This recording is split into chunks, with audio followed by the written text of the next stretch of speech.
good evening to you. Where are we? Okay, should be sharing the screen, should be unmuted, should have webcam active. We are ready to rock. Thank you for joining me. We have, fun fact, 999 people registered for this webinar. There won't be 999 attend, but 999 of you. Maybe it was 1,000. Last time I checked, it was 999. Maybe we ticked and just hit that resistance level of 1,000. So I do appreciate you, all you guys registering if you're watching the recording. Thank you. If you're coming live, even better. So appreciate each one of you. And actually, I don't know if you can see each other. I've just figured out a new little toy where I can go through and I can see all the people on here. I didn't even know you could do that. So Arthi, how you doing? Adam, how you doing? Could be here all day. Alana, how you doing? Who's got the coolest name? Who's got the coolest name? Paolo, that's a pretty cool name, Paolo. Silvio, that's a pretty cool name as well. That is a pretty cool name. And there's a name like I've got no chance. Zola, pretty cool name for you as well, pal. All right, let's get on with stuff. Let's get to business. So you should be able to see the screen. You should be able to hear me. Let me know if you can't, all that type of stuff. Look at the questions. Nobody got the humming. Nobody got that. Let me do it one more time. Doodle do do do do do. Doodle do do do do do. Right, let's talk trading. I don't know why I'm doing that. Let's get into it. If anyone didn't get it, it's Les Miserables. I don't even know why I'm humming that. It's a musical. It's on the West End. I actually went to see Mousetrap. That's been around for ages, and I actually really didn't enjoy it. I thought it was not very good. But anyway, let's get into trading. You didn't come here for my humming skills. You came here to hopefully learn a bit about trading, upskill your trading a little bit. Lessons from studying the greats is what we're going to talk about today. And the idea being is that we're kind of, not to get ahead of myself too much, but we're trying to learn as much as we can from the great traders that are around now and maybe have gone before us, the commonalities and also the individual characteristics. So that's the sort of thing we're going to talk about today. I also am obliged to remind you, fine people, that can we see that? Yes, we can. Trading is risky. I'm bouncing around it. Trading is risky, of course. Please understand the risk involved in trading, whether you're trading leveraged instrument like a CFD, like a spread bet, as Pepperstone offer. When you're involved in margin, when you're involved with leverage, things can get horrible very, very fast. So just understand the risk involved. Trade with a demo, get used to the tickets, get used to the size, get used to how trades work, manage your risk with stops, manage your risk with small position sizes, be aware of gap risk, slippage, all the other stuff that comes in. If you understand that, then fine, that's great. You're old enough, maybe not old enough, but wise enough to know whether it's something for you. And hopefully you have all the information at hand before you pull the trigger and trade with real money. Demo, small size, work your way up bit by bit. Okay, let's get rid of that. We've all heard that before, and hopefully if you're new here, you take that on board. Right, let's have a quick look at the markets, then we'll go back to my lovely slides and we'll talk through the topic of today. By the way, we are in the penultimate webinar of the year. We're pushing it right up until Christmas week. 23rd of December will be, I'm just glancing, yes, it will be 23rd of December, same time, Tuesday, 7 o'clock. And we're going to do the 2026 preparation worktop. No, not worktop. I'm not building kitchens here. Workshop. Setting your targets. I'm reading over my other screen here, trying to come back in.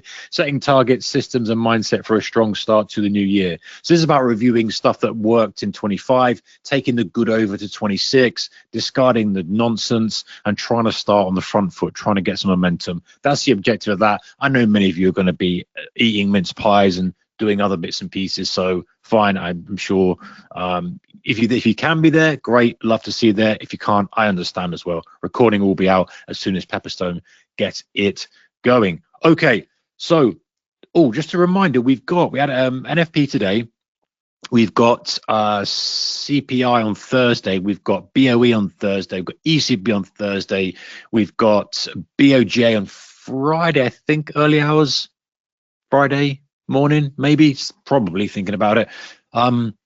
So you're trading FX, trading euro, trading trading pound, trading any yen pair. This stuff is something's going to happen. Expected 25 basis point cut on the Bank of England. expected unchanged, I think, on ECB, and I think bizarrely a 25 base point hike from the Bank of Japan. So yen is going to be in play.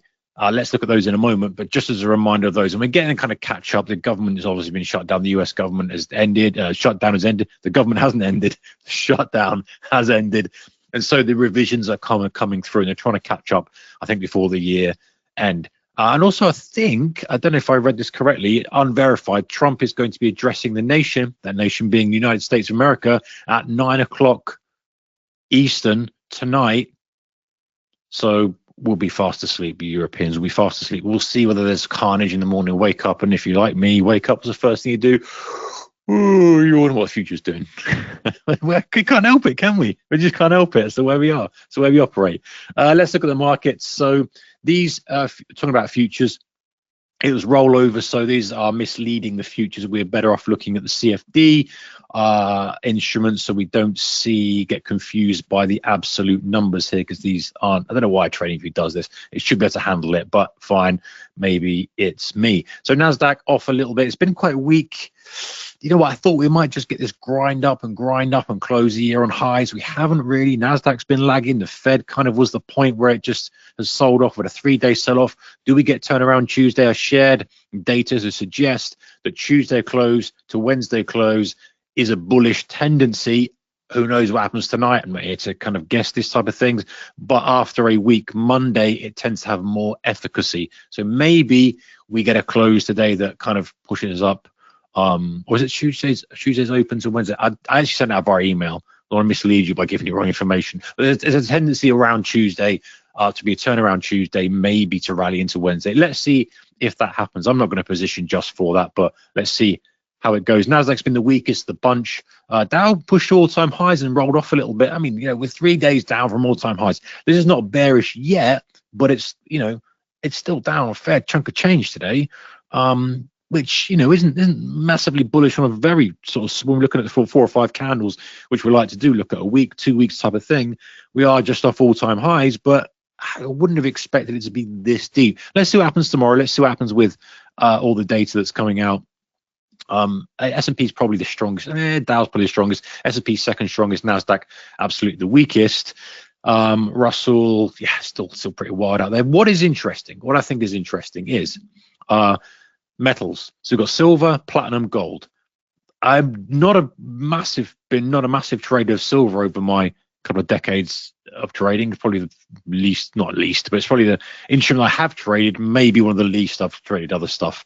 I've traded orange juice once. That's probably the one that gets the least amount of executions from me. But silver's in play right now. Now whether you are a silver aficionado or not, I think if you are looking for volatility, intraday volatility, then the metals are the place to be. And you might be like, oh, yeah, Mark, I traded DAX, I traded fine, just carry on what you are. But if you're looking to try to capitalize on some of these swings, some of these stretch moves, silver is, really swinging around. Gold, it was a little bit calmer, kicking back into gear. And bizarrely, platinum. Copper's yet to kick into gear yet. And I was having a discussion with Peter about this last night. We went out and had a curry, and it's like, this should be high, but it's not. But let's not go into that sort of details. We've got reasons why this may not be high, but forget about that. From a trading vehicle perspective, I want to tell you, I think platinum is in play, silver's in play, and gold is in play. Don't sleep on this type of stuff if you're an intraday trader or looking for volatility, as is natural gas. Actually, funnily enough, this has come off so heavily off this high. Spreads, they're not the tightest, but it might be worth looking at. These are the kind of things that kind of are on your peripheral vision. You tend to be so myopic on the market you favor, and that's fine, but these are well worth watching. And crude's broken to sort of fresh lows, which is interesting. Let's see how it responds. I've been waiting for that for a while, but I can't get excited by it. I really can't. Silver's kind of, I'm watching this quite a lot just to see if we do get a kind of crumble. We kind of get these liquidity pulls that cause a real big draft down lower, and this is a very similar intraday pattern. I'll let you go away and study that. We haven't quite had that yet. We did have a little bit, didn't really follow through on the Friday. So there's still kind of a relentless bid in there. All right, let's have a quick look at some of the pairs. USD JPY, I really like this. I like this for a push up to try maybe to move up to the 160. We started to get going. Fed ruined that trade, and now we're kind of pushing lower. let's see what happens on Friday. It's all about the Bank of Japan decision on Friday, how it responds to that. Maybe that will kick us into gear and perhaps we'll trade above 157 again, maybe unlock something like the 160s. Or is that it? And we kind of roll back. I think I want to see what happens on Friday or early hours of Friday morning. Cable pound seems to be in favor for whatever miraculous reason that is. We shall see. Again, I think there's no point in looking at these too closely until we've had some of these decisions out and we kind of get some clarity on how traders perceive that. Not necessarily let's make a judgment call and be a macro expert on the announcement, but more a case of, okay, how does price respond to that versus how should it respond? So yeah, let's see. It's been an interesting day today, swinging around a little bit on the Nasdaq. A little bit of weakness out there, but still we aren't far off all-time highs. Could it recover in the latter half of the new year, latter half of December? We could. If you go back and look at 24, we had this similar pattern. 24, 23, and we did a little bit of recovery in the second half of the month. And actually, statistically, when you go back and look, you see that the second half of December is generally stronger than the first half. So this could be a little bit of wobble. Could it be the top? Yeah, it could be. Who knows? I don't know this, but the point is we just want to gauge how price action is behaving based on data flow that's coming in. Chart patterns, sticking to your process. If you're a day trader, you probably don't mind about what happens. You're just trying to kind of look for those intraday patterns that repeat themselves after time. Only range breakout trader, afternoon close trader, whatever it might be. You stick to your framework and stick to your process. And next week we'll kind of go through kind of identifying what worked, what hasn't worked, and taking that through to 2026. Okay, let's shift gears a little bit. Let's go back to the screens, if I may. I need this, and I need this. That should be good. Okay, we're good to go. All right, so lessons from studying the greats. Jack Schwager said this. Every great can you see that? Yes, you can. Every great trader I interviewed learned from others, directly or indirectly. Market Wizards series, obviously super popular. Many of us started reading that, the first kind of books we read. I know that's one of the first things I picked up in 2001 was the old Market Wizards book. Worked my way through them, just loved it, inspired by it, interested, excited, all those type of things. Obviously the market bashes it out of you pretty quickly in your first 6 months a year, but you kind of regain that back obviously if you kind of stick to the process and all this other stuff that we talk about, which we'll cover today. But one of the things he says, yeah, listen, everyone learns from each other. And so the kind of way I like to operate and like to think about things is, there's a lot of, and listen, I understand now there's a lot of noise out there, there's a lot of people saying all sorts of stuff, so you've got to kind of use some sort of BS filter and go, hang on a second, who do I think is worth learning from here? Who's talking sense, who's talking absolute nonsense, and what's the commonalities between these guys and girls, and what are the kind of nuances as well? We'll get to that in a moment. But the idea really, hopefully at the end of today, is that you go away and have a framework, I don't like overusing that word, but a way to kind of learn from the greats and kind of compound your knowledge and also spark an enthusiasm in your brain and go, hey, you know what, I like that. Because I think that it's interesting, we can listen for entertainment purposes, we can read stuff for entertainment purposes about great traders, but if we want to have an operational efficiency about us, we want to get something tactical from that. There's a lot of buzzwords there, isn't there? Operational efficiency, tactical. We want to get something from that we can actually deploy in our own trading, as opposed to saying, oh, that was interesting and learn about that. So this is a kind of way to help us do that a little bit of a better way, a better manner, should I say. Done the disclaimer. Okay, so why bother studying the greats? And I something I really enjoy doing. And actually, those of you kind of been on the webinars before, you hear me talk about, I study greats in any field. I just love excellence. As one of my mantras in life is just to be the best that I can be at whatever I'm doing. Trading, obviously, one of the primary things that I'm doing. There's other things as well in life, but I like to study great people, and maybe you do too. Great sportsmen, great businessmen, whoever it is, great traders. And so I think that obviously there's an inspirational aspect there. There's a entertainment aspect there, but there's also what can you take to improve you in your trading. So why do we bother even studying the greats? We don't want to copy them because I think by now we recognize we just can't copy. And some of these greats, they're trading in a way that we don't want to copy. Stanley Druckenmiller, he's a hedge fund manager holding trades for multiple years. That's not us, but he's still got a methodology that we can extract something from. So we don't necessarily want to copy these people or even trade like them. And so there's some short-term trades in there, Marty Schwartz, Linda Raschke, this type of stuff.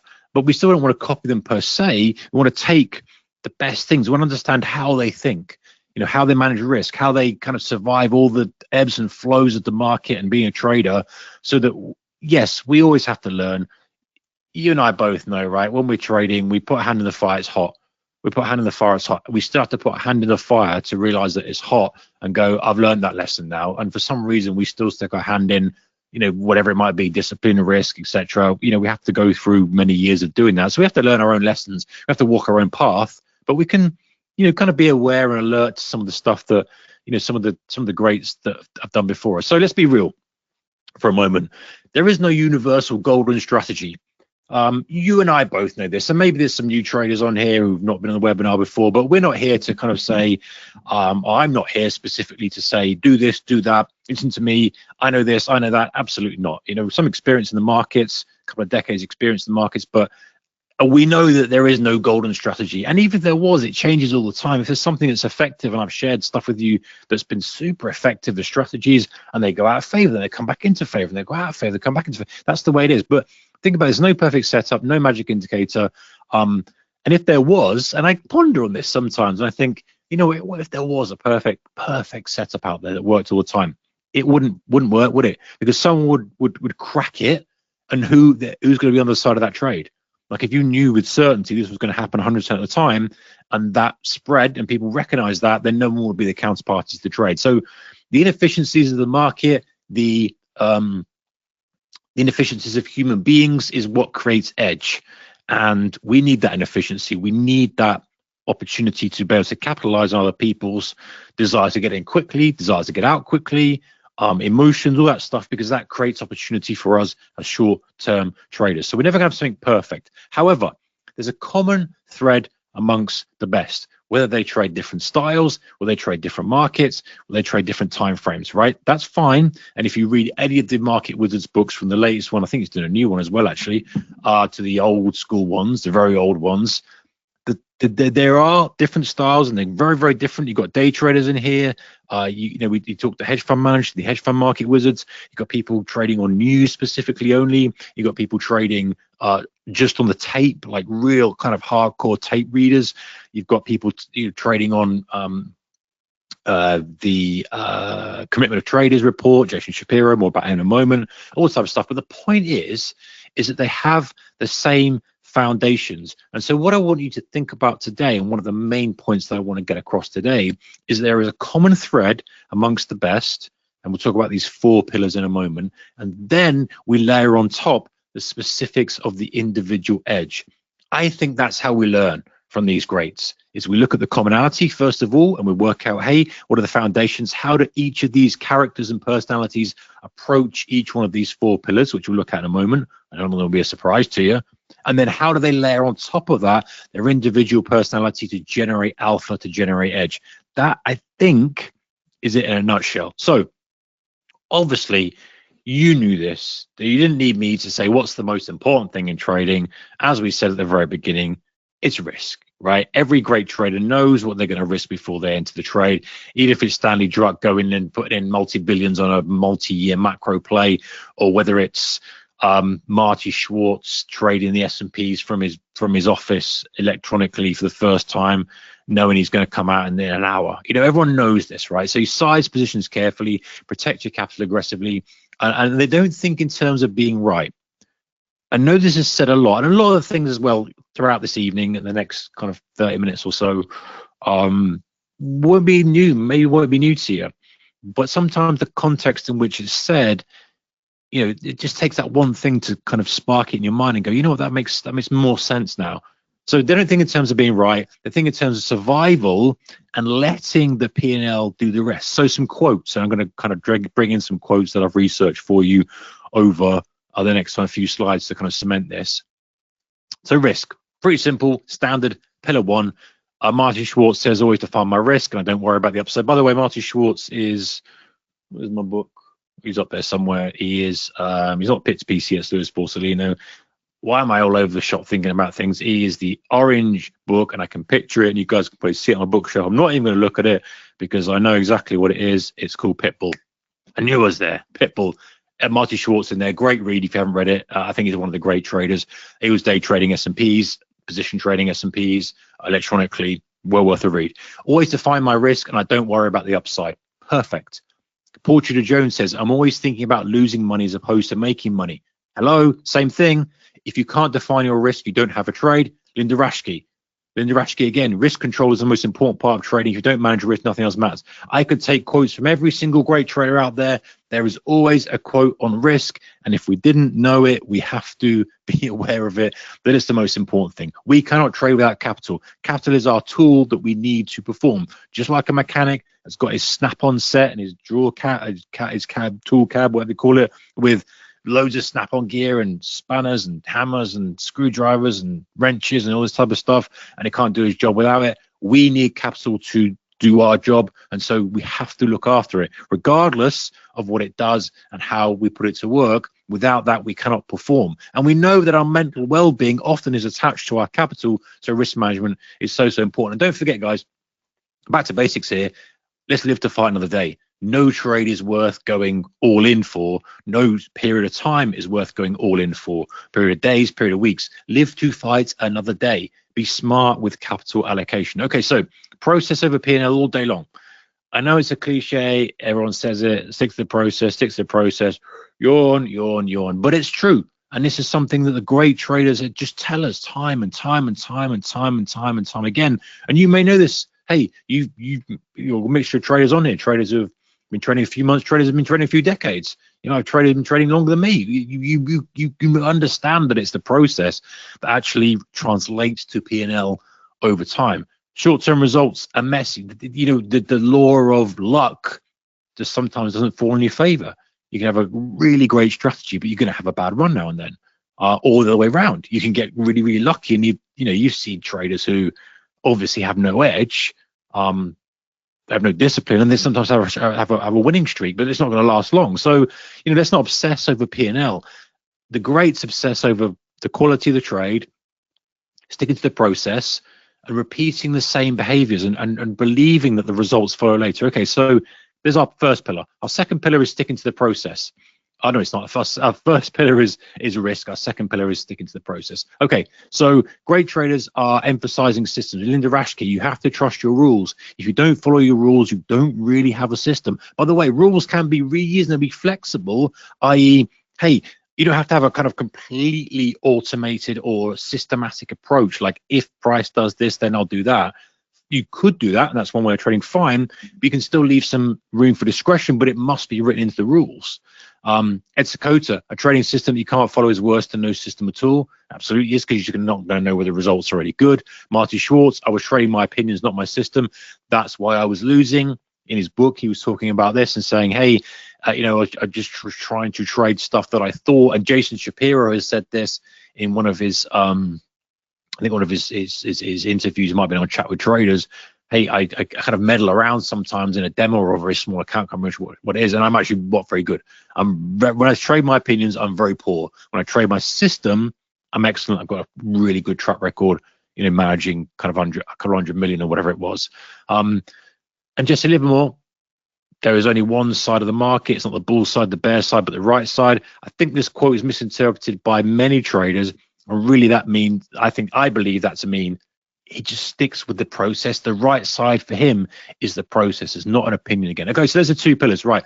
Third pillar is humility and respect for the market. Odd one here. I've thrown this one in because I believe, and it's a personal thing, that this is the trait of many great traders. I have seen a lot of traders come and go.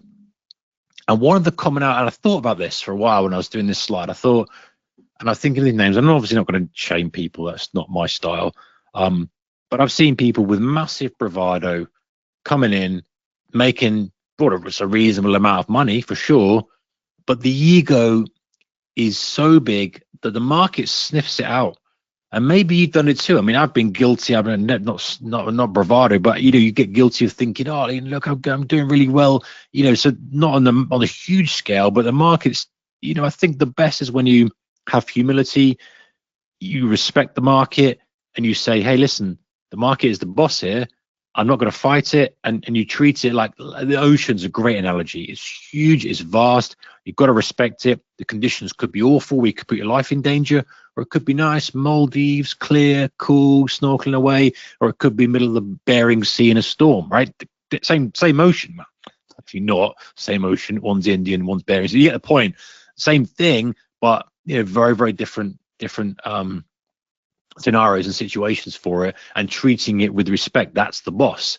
And as I say, going back to the original point, I've seen many people come in, and the ego and the big head and the cockiness, the market sniffs it out. It's amazing, and it'll humble you very, very quickly. And I think the great traders, when you hear them talk, there's a confidence, right, which you need. You can't trade without confidence, but there's a humility and respect, and there's this humble, like, okay, I'm doing all right, I'm doing okay, but I know it could change in an instant. I'm just enjoying the ride while it happens. I'm kind of putting the work in, improving day by day. But, regardless of what that number is at the end of the year, you're like, okay, great. By other metrics, that people will be like, wow. But actually, you know what? I'm just trying to do my job, stick to what I'm good at. What do I know? So they listen intently. They observe the market signals. They're not imposing their will. Ego. Personal biases. You're a dead duck. No argument, no force. So they're not forcing trades, arguing with price action. We know that price is king, and patience, of course, is key. No ego, no God status, no BSD status. You know what that is. Just grateful. And true greats, they don't pretend to be a genius either. And that's always the red flag as well. Someone's like, I know everything and I do this and do that. It's like, come on, man, it ain't true.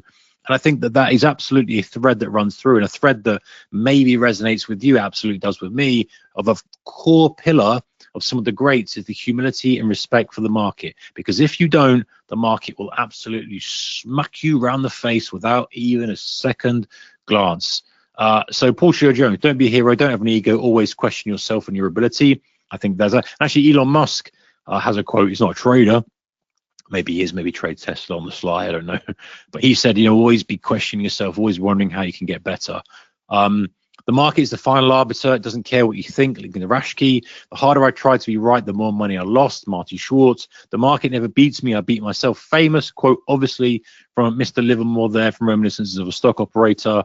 He was a big one for this, of humility, of respect. And every time he stepped out of that lane and tried to impress his will on it, or thought he was the man, thought he had godlike status, that's when things didn't go to plan. And then I don't think this is talked about much, because it's not very sexy, is it? Have humility in the mind. Everyone's like, yeah, whatever, bro.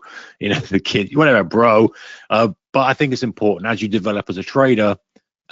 It's really, really important to stay humble and be, just grounded, no matter what your numbers are doing. Like, hey, you know what? I'm just here clicking buttons, man. This happen to be okay at it. But it could change in an instant. The market is absolutely in charge here, and I'm just trying to ride the waves and trying to extract alpha where I can. Okay, we're on fourth and final pillar, patience and selectivity. We know this. The best traders are more active. We know this. We say this time and time again. Overtrading just kills the dreams of many traders, to put it bluntly. Traders who have great skills, traders who have everything they need in their pocket, in their mind, and then they just can't help themselves overtrade. And that creates a cascade of pollution, of emotion. And we know how this goes, isn't a talk about emotional discipline and all this type of stuff. We've done plenty of stuff on that. I'm sure we'll cover more at some point. But it's a real key pillar, right? They know that most days offer nothing. Most setups are just meh. Yeah, and no position is really a position. It's that understanding that when things are right and things line up, I'm going to swing. And before then, I'm going to do nothing.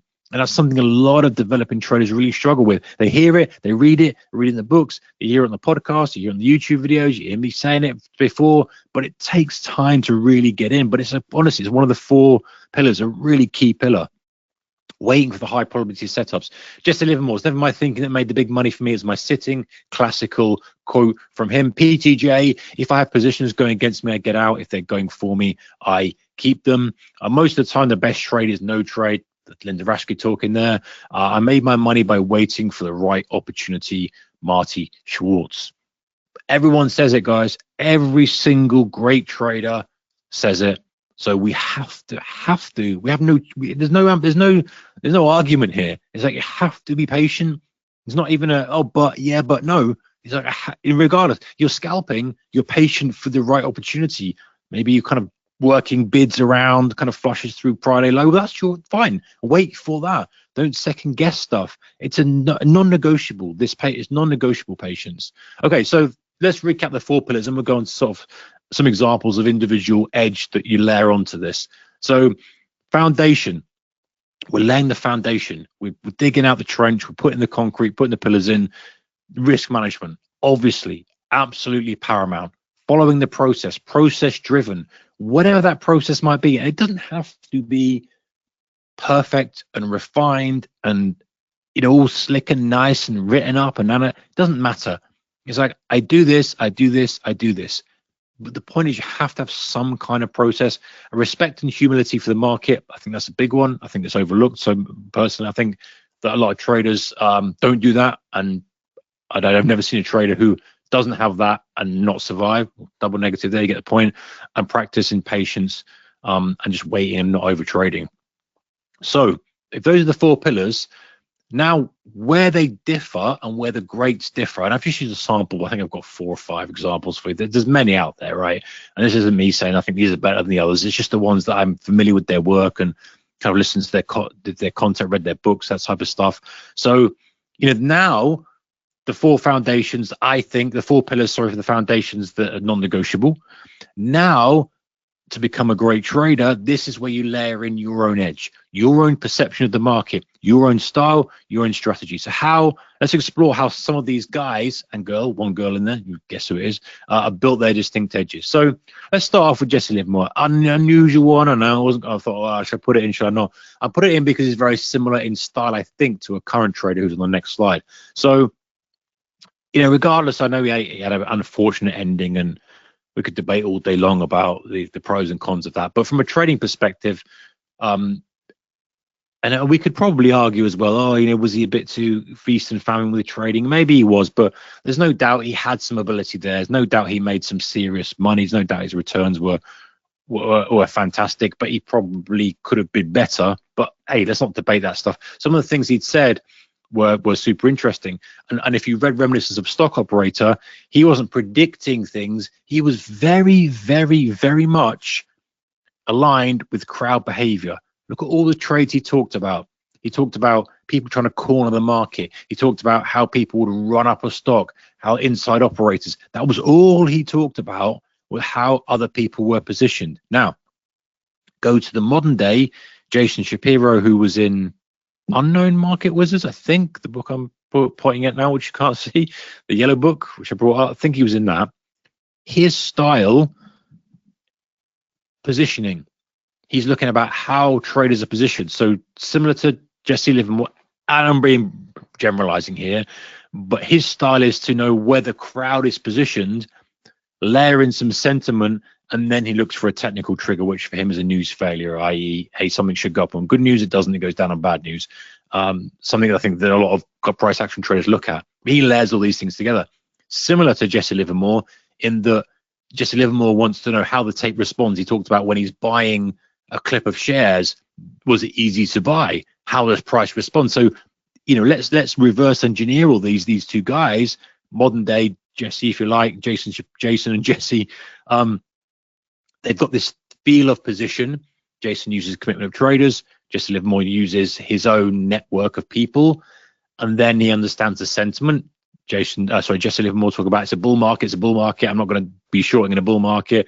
Jason Shapiro says the same type of thing, and then some sort of trigger, a news failure for Jason. For Jesse Livermore, it's like, how does price react? How does price react at levels? So super similar. Yeah, and this is very different to maybe many others, and some of those we'll talk about in a moment. And maybe this is your style, maybe it's not.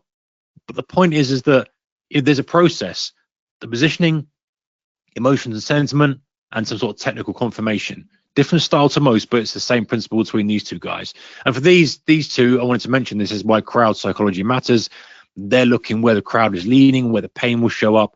And it's similar to the trap traders technical pattern that we've shared before, almost a Wyckoff spring. Yes, there's no kind of real data behind it, but the assumption is that we've seen traders kind of going one direction, then it traps people and moves the other way. So, there are different ways to trade that. Maybe you specialize in trap traders.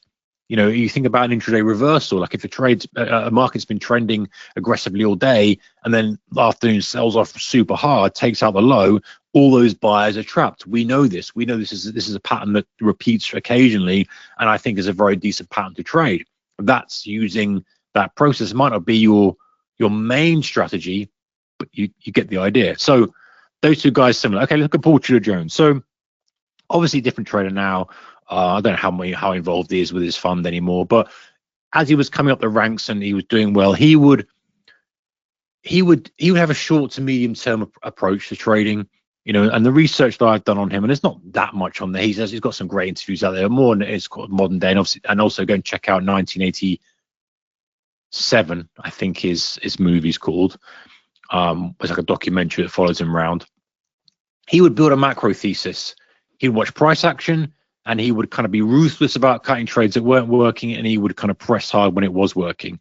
So, and one of the things that he's famous for was the asymmetrical bets. Not everyone does this, and there's an example in a moment somebody doesn't, but he was one of the ones who's absolutely fanatical about, I want to make 5 and risk 1. And so he would have a macro idea, and then he would watch how price action reacted to that, and then he would trade from that. So obviously slightly different, not necessarily caring about how the crowd was positioning. Similar to Stanley Druckenmiller, superb trader. A little bit higher time frame than perhaps that we trade, fine, but let's take something from him. He looks at big picture ideas, but he very much likes to look at monetary policy. That might not be your thing, and that's fine, but that's his style. He's got this process. Monetary policy, he says, drives markets. He was very, very concentrated. So something that Stanley did that others didn't was be very, very concentrated with his trades. He would go, you know what, I'm going to go all in on AI or coal or whatever it might be, because he thought that was right. And he was also very much an advocate of checking the market, checking the charts as well. So we'd have a kind of fundamental idea, and he'd back it up with technicals. And there was an interview, I think I shared it in an email the other day, where he said, sometimes I look through the charts and then I look for a story to support that. Sometimes I look for the story and then look for the chart. So again, this might not be your strategy, fine. You might be pure technical trader, scalper, day trader, whatever, one of those in a moment. But the point here is that the 4 pillars are still there, and now they're layering in their edge that they think is right. Okay, one that's probably more aligned with how you trade and how we all trade is Linda Raschke. Excellent trader. She has what's called different profit centers, different technical patterns that she has studied and researched. And these are systems that she guides for execution. So the example would be a Holy Grail trade, right? Which was, I think it was a 5-minute chart, market rallies up, first pullback to that 5-minute, the 20 period. Someone could correct me if I'm wrong on this, can't remember the exact details, but kind of a moving average pullback. And then on the daily chart, she's got her 5-period moving average strategy, where if the market closes above it 8 to 13 times, something like that in a row, she would look to buy the first trade back under the 5-period moving average on the daily chart. There's a system that works out. She uses it to guide her execution. Now, she might just buy that and then sell it an hour later, or she might hold it until the next day and it close above, whatever. But the point is with her is she has all these different systems. Some of them are intraday, some of them 1 to 3 day swings like Taylor. And she would follow these, or she still does follow these, kind of, she doesn't manage her fund anymore. She kind of manages her own money, I believe. And she'd follow these, religiously, but with her own flavor. So she'd have the system that would give her the overarching idea on how to approach stuff, but she would also layer in what's happening in the day and her experience on top of that.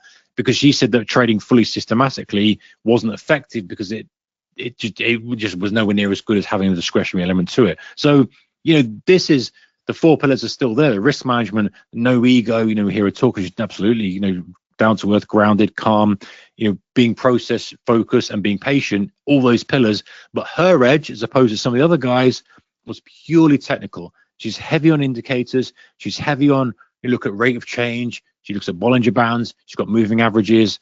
She's one of the rare traders that's so deep into technicals and understanding that. And of course, she understands who the other side of the trade.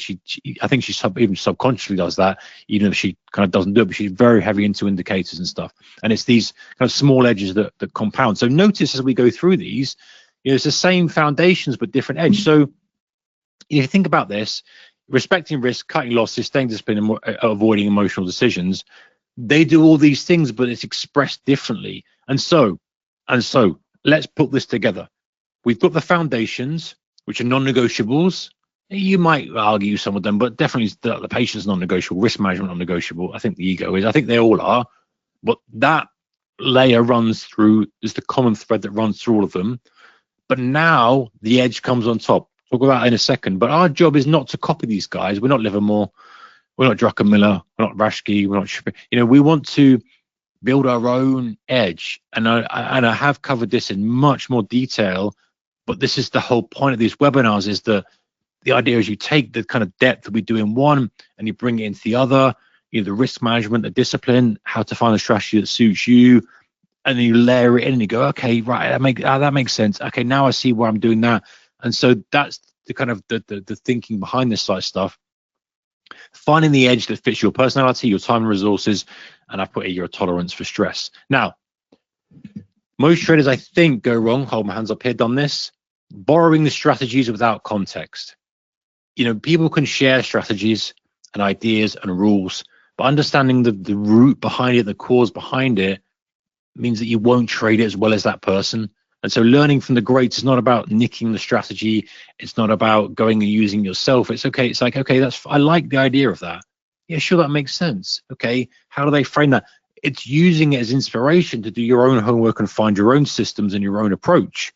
Jason Shapiro talks regularly now on YouTube about his Commitment of Traders report, and how he views the market and what he's looking for and stuff. Now, that might resonate with you, it might not. Linda Rashke has got plenty of webinars on YouTube where she's talking about her individual candlestick patterns, eating the tail pattern, the 5-minute moving average pattern. This stuff maybe resonates, maybe it doesn't. And so, the objective for us and for you is to get the foundations first, work on your patience. As well, we'll talk about risk management, we talk about discipline, talk about building this. Build this stuff up, because you need that core. Without the foundations, it doesn't matter what the strategy is, you're going to fall down, the house will fall down. So building the patience, the risk management, process-driven approach, get rid of your ego. Right, we're solid now. Now we can start to layer on edge. Now we can start to explore some of the other things. And this is where it comes into recognizing your personality, recognizing the resources you've got, recognizing your temperament, recognizing the things that you like to trade, taking inspiration from those, but just inspiration, and saying, okay, I like that. I don't like that approach. That fundamental thing is not really for me. I like that technical, but I like to have a little bit more understanding of who's on the other side of the trade, and blending it inspirationally, using it then, all right, where you get an idea, using it to create your own formula. Nobody in any of these market wizards book trading the same way. Nobody. Even when you look at Paul Tudor Jones, look at Stanley Druckenmiller, you could argue they've got a lot of macro there, but very, very different the way they approach stuff. Very different mentality, very different approach, very different North Star, very different standards, and it works for them. They're both exceptional traders. And you can kind of, and I understand I'm kind of mixing and matching different traders here in styles and maybe assets and management. That's not the point. The point is to show you that there's a commonality, and then layered on top, you've got all these different flavors and ways to trade stuff. And so our job when we're learning from these is to go commonality.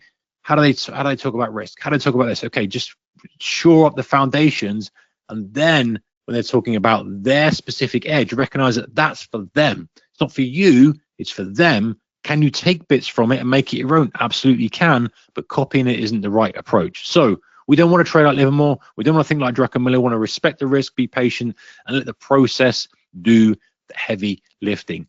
Build that foundation first. That's the commonality of these guys and girls, and then find the edge. And if you can think about that, and it's a simple thing, but as you're kind of developing as a trader, maybe next year, going to next year, thinking about what work am I doing to support my foundations? what work am I doing on my mindset? Work am I doing on my patience, my ego, my process? What am I doing to shore those up continually? And then what am I doing to layer on the edge, the icing on the cake, the part that actually is going to generate the alpha, the part that's actually going to hopefully move my equity curve from bottom left to top right?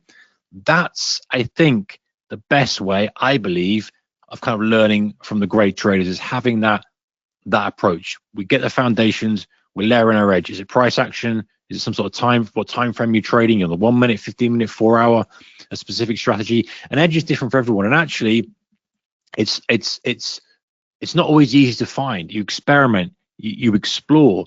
And one of the great things about reading these books and listening to these great traders is you pick up little things and you say, you know what, I like a little bit of that idea. I like a little bit of that idea.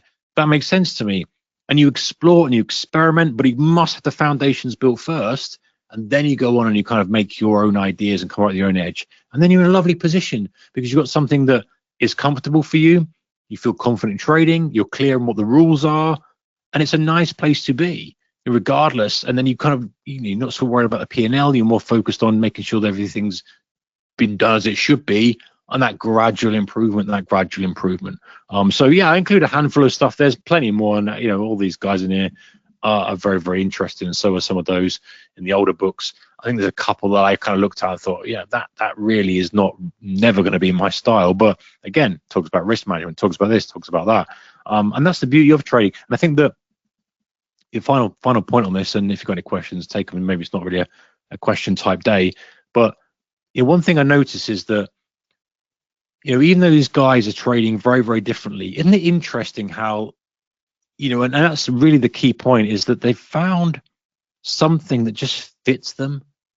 And what's beautiful about trading is that knowing there's so many ways out there. Now, that doesn't mean that we chase a million rabbits and catch none, but it means that probably if your foundation's secure and you're trading in alignment with your personality, if you're trading in alignment with your skill set, your advantages, your disadvantages, or your strengths and your weaknesses, probably a better way of putting it, then you're probably on the right path. And so, as weird as it sounds, feeling comfortable with your style and strategy has got to be the first port of call. Put the foundations aside for now, but to build your edge, the commonality between all these is they do something different, weirdly, but they do something that fits them.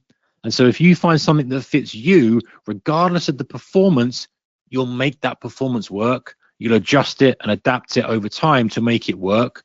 But it's finding something that's comfortable for you, whether it's scalping on the 1 minute, whether it's doing this, taking macro data, taking positioning data, trading purely technical, whatever it might be. But it's got to be comfortable for you. And that's kind of the biggest lesson I think that we can take from some of the great traders that have gone before us, and plenty of those are still trading now. That's it. That's what I've got for you guys. What can I say? I mean, yeah, there's some great traders out there. I like to learn from great traders, and maybe you do too. Ruben says, how you doing, pal? I am good, Ruben. Thank you. Literally finished the audiobook on the original Market Wizards yesterday. Excuse me. Absolutely amazing. I'm not Ray Dalio's Principles to Life and Work, another amazing book. Yeah, Ray Dalio's book is kind of interesting as well. The other, the original Market Wizards, I think Jack was just getting to his stride then.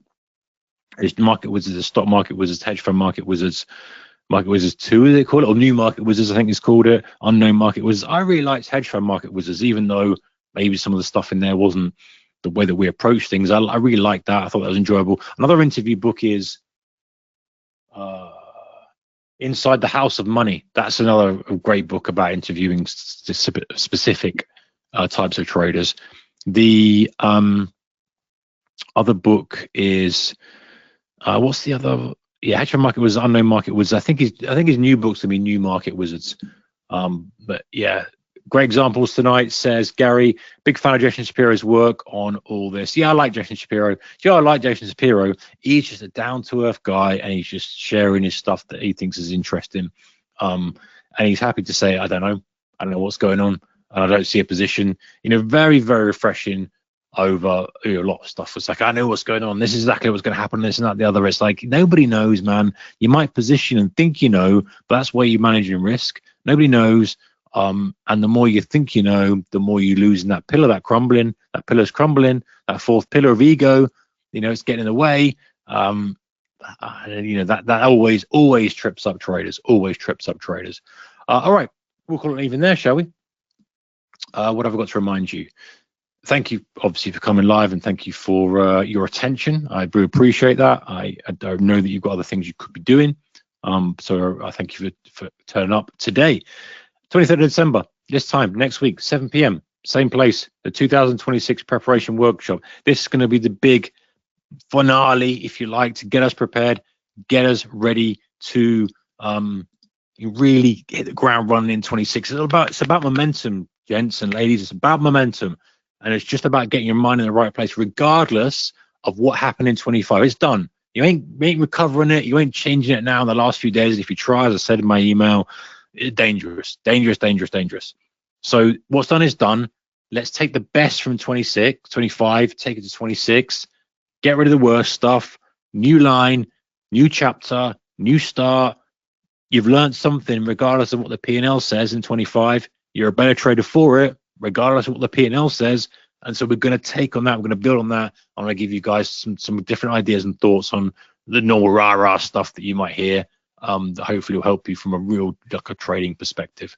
Final thing, Marinus says, thanks, Mark. I really enjoy your Tuesday night teachings. Thank you, sir. Thank you, Richard says, thank you for your time and knowledge sharing. Appreciate you, Richard.